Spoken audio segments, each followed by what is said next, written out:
Press meet ಕರೆದಿರೋ ವಿಷಯ ಏನಂದರೆ ಒಂದು ಭೂಮಾಫಿಯಾ ಬಗ್ಗೆ. ನಮ್ಮ ಕಡೆ ಸಾಕಷ್ಟು ಭೂಮಾಫಿಯಾಗಳು ಹೋಗ್ತಾ ಉಂಟು. ಪ್ರಭಾವಿ ರಾಜಕಾರಣಿಗಳ ಥ್ರೂದಿಂದಲೇ ಜಾಸ್ತಿ ಹೋಗ್ತದೆ. ಯಾಕಂದರೆ ಉಳ್ಳವರಿಗೆ ಹಕ್ಕುಪತ್ರ ಉಳ್ಳವರ ಹೆಸರಲ್ಲಿ ಸಾಧಾರಣ ಕೃಷಿ ಭೂಮಿನ ಮಾಡ್ಕೊಂಡಿದ್ರು ಕೂಡ ಅವರಿಗೊಂದು ಹಕ್ಕುಪತ್ರನ ಪಡೆಯುವಲ್ಲಿ ವಿಫಲರಾಗ್ತಿದ್ದಾರೆ. ಆದರೆ ರಾಜಕಾರಣಿಗಳು ತಮ್ಮ ಒಂದು ಶಕ್ತಿನ ಮೀರಿಸಿ ಅಧಿಕಾರಿಗಳನ್ನು ಬೆದರಿಸೋ ಸಾಕಷ್ಟು ಭೂ ಕಬಳಿಕೆ ಮಾಡುವಂಥ ಸಾಕಷ್ಟು ವಿಷಯಗಳು ಹೋಗ್ತಾ ಇದೆ ಇತ್ತೀಚೆಗೆ. ಇವತ್ತು ನಾನು ಹೇಳ್ತಿರೋದು ಸರ್ವೆ ನಂಬರ್ 238 239 ಹೊನ್ನಾವರದ ಪ್ರಭಾತ್ ನಗರದ ಭಾಗದಲ್ಲಿ 238 239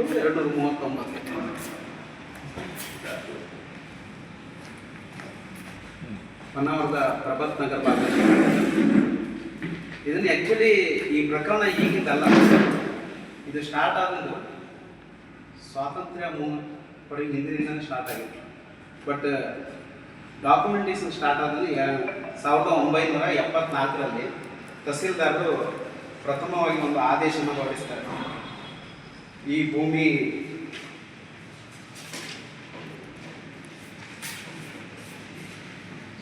ಸದರಿ ಜಮೀನನ್ನು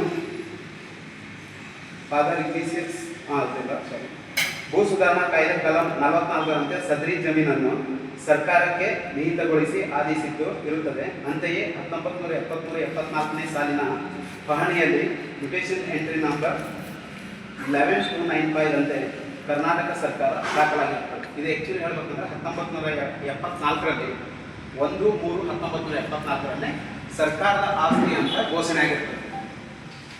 ಸೊ ಕಾಲಕ್ರಮೇಣ ಅದಾದ ನಂತರ ಇದು ಹೈಕೋರ್ಟ್ನಲ್ಲಿ ಭೂ ನ್ಯಾಯ ಮಂಡಳಿಯಿಂದ ಬೇರೆ ಒಂದು ಪಾರ್ಟಿಯಿಂದ ಹಾಗೂ ಸರ್ಕಾರದ ಸ್ವಲ್ಪ ತನಿಖೆ ಆಗ್ತದೆ. ತನಿಖೆ ಆದ ತಕ್ಷಣ ಇದನ್ನು ಮತ್ತೆ ಕಾಲಕ್ರಮೇಣ ಹಾಗೆ ಎರಡನೇ ಹಂತದ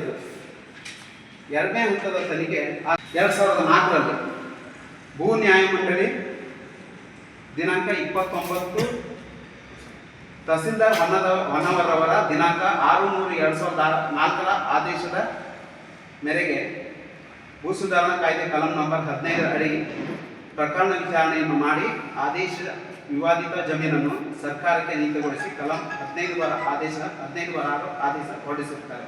6/3/2004ರಲ್ಲಿ ಮತ್ತೆ ಈ ಭೂಮಿಯನ್ನು ಪುನಃ ಸರ್ಕಾರದೇ ಅಂತ ತಹಸೀಲ್ದಾರರಿಂದ ಮತ್ತೆ ಆದೇಶ ಹೊರಡಿಸ್ತಾರೆ.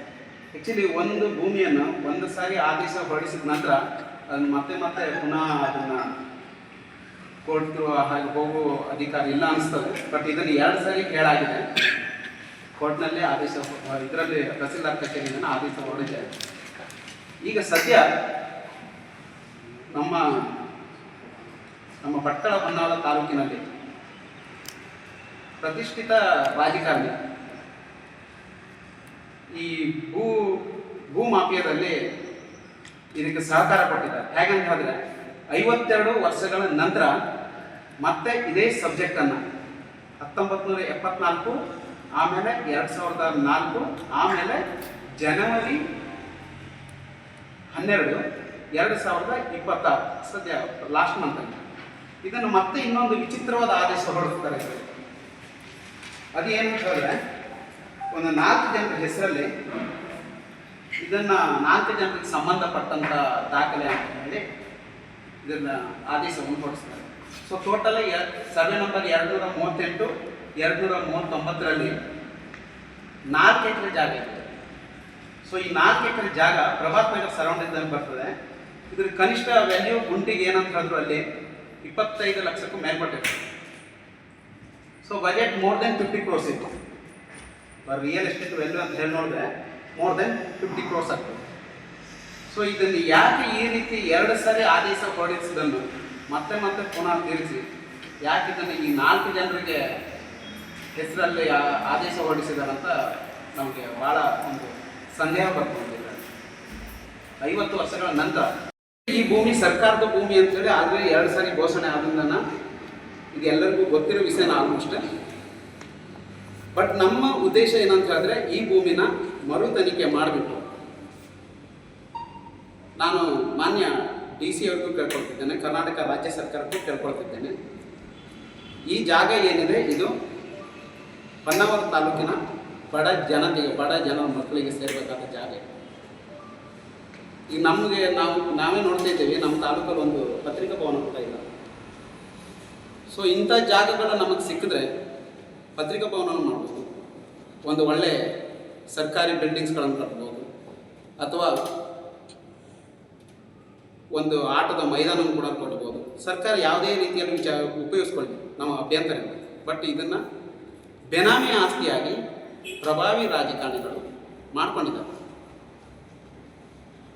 ಸೊ ಸರ್ಕಾರ ಆದಷ್ಟು ಬೇಗ ಇದರ ವಿರುದ್ಧ ಕ್ರಮ ಕೈಗೊಳ್ಳಬೇಕು, ಕುಲಂಕುಷವಾದ ತನಿಖೆ ನಡೆಸಬೇಕು. ತಪ್ಪಿತಸ್ಥರ ವಿರುದ್ಧ ಯಾರೇ ಆಗಿರಲಿ, ಪ್ರಭಾವಿ ರಾಜಕಾರಣಿ ಆಗಿರಲಿ, ಯಾರೇ ಆಗಿರಲಿ, ಅದನ್ನು ಸಹ ತನಿಖೆ ನಡೆಸಬೇಕು. ಮತ್ತು ಈ ತನಿಖೆ ನಡೆಯುವ ವಿಧಾನ, ಇಲ್ಲಿ ಯಾರು ತಹಸೀಲ್ದಾರ್ ಇದ್ದಾರೆ ಈಗ, ಸೊ ಅವರ ಆಡಳಿತದಲ್ಲೇ ಇದು ಆದೇಶ ಹೊರಡಿಸಿದ್ದಾರೆ. ಮತ್ತೆ ಪುನಃ ಆ ಫೈಲನ್ನು ಅವ್ರ ಕೈಯಲ್ಲಿ ಕೊಡಬಾರ್ದು. ಒಂದೇ ಈ ಆದೇಶವನ್ನು ಮತ್ತೆ ಪುನಃ ಆದೇಶ ಬರಬೇಕಾದ್ರೆ ಬೇರೆ ಜಿಲ್ಲೆಗೆ ಹೋಗ್ಬೇಕು, ಅಥವಾ ತಹಸೀಲ್ದಾರರನ್ನು ವರ್ಗಾವಣೆ ಮಾಡೋದ್ರ ಮೂಲಕ ಬೇರೆ ತಹಸೀಲ್ದಾರರನ್ನು ನೇಮಿಸಿ ಇದನ್ನು ಮರು ತನಿಖೆ ಮಾಡಬೇಕು. ಈ ಜಾಗ ಸಾರ್ವಜನಿಕ ಜಾಗ, ಸರ್ಕಾರಿ ಜಾಗ, ಸರ್ಕಾರಕ್ಕೆ ಸೇರಬೇಕು. ಇದು ಯಾವ ರಾಜಕಾರಣಿ ಬೆಂಬಲಿಗರ ಜೊತೆಗಿರುವ ಈಗ 4 ಜನ ಪ್ರಭಾವಿ ರಾಜಕಾರಣಿಗಳ ನೇಮಿಸಿಟ್ಟ ಜನ. ಸೊ ಇವರಿಗೆ ನಾನು ಕರೆಕ್ಟಾಗಿ ಮಾಹಿತಿ ಹೇಳ್ತಿದ್ದೇನೆ, ಈ 4 ಜನರಿಗೆ ತಲಾ 4 ಗುಂಟೆ ಕೊಡ್ತಾ ಇದ್ದಾರೆ. ಬಾಕಿ ಎಲ್ಲನೂ ಮುಂದೊಂದು ದಿನ ಪ್ರಭಾವಿ ರಾಜಕಾರಣಿಗಳ ಮಕ್ಕಳಿಗೆ ಹೋಗ್ಬೇಕು. ಸೊ ಇದನ್ನು ತಡೆಯುವಂಥ ಕೆಲಸ ನಾವು ಮಾಡಬೇಕು, ಪತ್ರಿಕಾದಂತರೂ ನಮ್ಮ ಕೈ ಜೋಡಿಸ್ಬೇಕು. ಯಾಕಂದರೆ ಇದು ಸರ್ಕಾರದ ಜಾಗ, ಸರ್ಕಾರ ನಮ್ಮವರಿಗೆ ಆಗೋದು. ಬಡ ಜನತೆ ಏನಾದರೂ ಸರ್ಕಾರದ ಬಿಲ್ಡಿಂಗ್ಸ್ ಏನಾದರೂ ಇನ್ನಿದ್ರೆ ಕಟ್ಕೊಂಡು ಏನಾದರೂ ಬೇಕಲ್ಲ.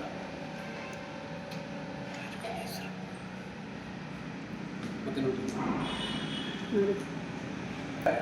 ಜನವರಿಯಲ್ಲಿ ಆದೇಶ ಆಯಿತು ಅಂತಲ್ಲ? ಹೌದು. ಆದೇಶ ಯಾರು ತಹಶೀಲ್ದಾರೇ ಮಾಡೋದು? ತಹಶೀಲ್ದಾರೇ ಅದನ್ನು ಕಾಪಿ ಕೊಡ್ತೀನಿ.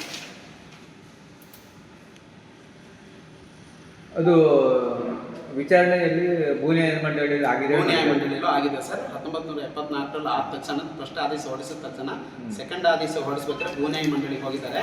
ಅಲ್ಲಿಂದ 2004ರಲ್ಲಿ ಸರ್ಕಾರದ ಆದೇಶನೇ ಅಂತ ಎತ್ತಿಡ್ತಿದ್ದಾರೆ. ಸೊ ಮತ್ತಿದು ಕೇಳೋ ಅಧಿಕಾರ ಇಲ್ಲ ಇತ್ತು. ಅದೆಲ್ಲ ಬಿಟ್ಟು 2026ರಲ್ಲೇ ಈ ಟೈಮಲ್ಲೇ ಯಾಕೆ ಆಗಬೇಕು? ಅಲ್ಲ ನಾ ಕೇಳ್ತೇವೆ, ಈಗ 2022ರಲ್ಲಿ ಆಯ್ತಲ್ಲ ಆದೇಶ, ಇದು ಭೂನ್ಯಾಯ ಮಂಡಳಿಯವರಿಗೆ. ಈಗ 2000 ಮತ್ತು ವಿವರಣೆ ಇದೆಯಾ? ಈಗ 74ನೇ ಇಸ್ವಿ ಮತ್ತು 2004ನೇ ಇಸ್ವಿ ಅಂತಲ್ಲ 1974 ಸರ್ಕಾರ, ಅಂದರೆ ಅದು ಆಗ ರೆವಿನ್ಯೂ ಲ್ಯಾಂಡ್ ಆಗಿದೆ ಅಲ್ವಾ? ರೆವಿನ್ಯೂ ಲ್ಯಾಂಡ್ ಆಗಿದೆ.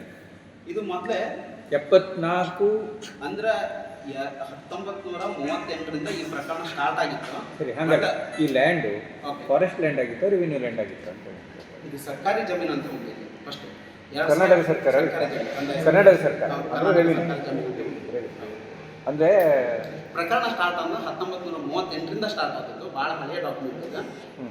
1974ರಲ್ಲಿ ಫಸ್ಟ್ ಆದೇಶ ಹೊರಡಿತು. ಇದು ಎಲ್ಲಿ ಬರ್ತದೆ?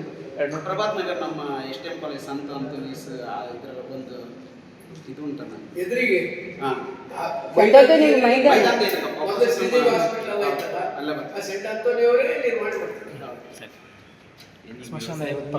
ಖಾಲಿ ಜಾಗನ ವ್ಯವಸಾಯ ಭೂಮಿ ಅಲ್ಲ, ಎಲ್ಲಿ ಖಾಲಿ ಜಾಗ. ಒಂದು ನಿಮಿಷ ಇನ್ನೊಂದು ಫೋಟೋ ಫಾರ್ಮ್ ತುಂಬಿದ ಮೇಲೆ ಎಷ್ಟು ಶಾರ್ಟ್ ಟರ್ಮ್ನಲ್ಲಿ ಆದೇಶ ಆಯಿತು ಅಂತ ಹೇಳಿ ನಾನು ಕೇಳ್ತೇನೆ.